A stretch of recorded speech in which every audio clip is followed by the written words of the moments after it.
Hello বন্ধুরা, আজ আমি আপনাদেরকে দেখাবো ইপসন এল 3110, 3100, 3150, 3210, 3250 যেগুলো প্রিন্টার আছে সেগুলো রেড লাইট এবং পাওয়ার লাইট ব্লিঙ্কিং করলে আপনারা কি করবেন সেটা আমি আজকে দেখাবো। একটা একটা করে প্রবলেম আপডেট দেবো। একটা কারণেই রেড লাইট এবং পাওয়ার লাইট ব্লিঙ্কিং করে না, সেটা হচ্ছে অনেক কারণেই করে। আজ আমি দেখাবো যে সর্বপ্রথম আপনারা কি করবেন। সর্বপ্রথম রেড লাইট এবং পাওয়ার লাইট যদি ব্লিঙ্কিং করে কম্পিউটার দিয়ে প্রিন্ট দিবেন। আর যদি প্রিন্ট হয় তাহলে জানবেন যে 100% স্ক্যানারের প্রবলেম, আর যদি প্রিন্ট না হয় তাহলে সেটা আলাদা পড়বে। আর সেই প্রবলেমগুলোরও আমি আপডেট দিয়ে দেবো। আজকে আমি দেখাচ্ছি এই প্রিন্টারটা আমি রেড লাইট এবং পাওয়ার লাইট ব্লিঙ্কিং করতেছি আমি, এবং কম্পিউটার দিয়ে প্রিন্ট দিয়ে দেখতেছি প্রিন্ট হচ্ছে। তাই এটা আমি 100% এটা হচ্ছে স্ক্যানার প্রবলেম। স্ক্যানার কেবলের থেকে সাধারণত এই প্রবলেমটা হয়ে থাকে। তাই স্ক্যানার কেবলটা আপনারা কীভাবে জানবেন যে কোনটা স্ক্যানার কেবল? তাই ওই যে সামনে যে স্ক্রু দুই দিকে দুটো আছে সেটা সর্বপ্রথম আমরা ওপেন করে নেব।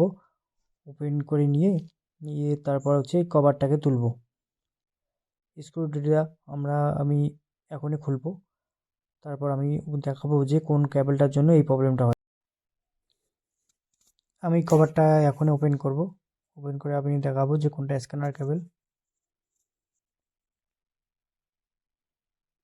আমি কভারটা ওপেন করলাম। এখানে দেখতে পাচ্ছেন যেটা বাঁ দিকে একদম দেখতে পাওয়া যাচ্ছে সেটাই হচ্ছে একদম বাঁ দিকেটা হচ্ছে স্ক্যানার কেবল, আর তারপর এটা হচ্ছে স্ক্যানারের পাওয়ার কেবল, আর যেটা হচ্ছে ডান দিকে একদম সেটা হচ্ছে পাওয়ার কেবল।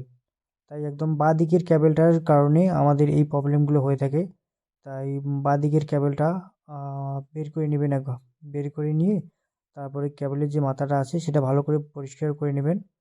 পরিষ্কার করে নিয়ে না হলে দেখবেন যে মাথাটা যদি কোনো সময় মাথাটা ভেঙে যায়, দাঁত এই কেবলের যে পিনগুলো আছে দাঁতগুলো আছে সেগুলো উঠে আসে।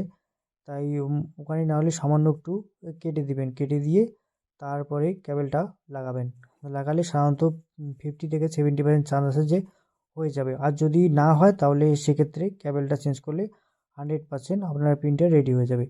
এই প্রবলেমটা সাধারণত এই মডেলের প্রিন্টারগুলোতে খুব আমি দেখতে পারি। তাই আপনাদেরকে আমি জানাই দিলাম যে কোন কারণে সাধারণত আপনারা এই প্রবলেমে পড়লে একবার কেবলটা চেক করে কেবলটা ভালো করে লাগায় দেখবেন। 70% চান্স আছে যে হয়ে যাবে।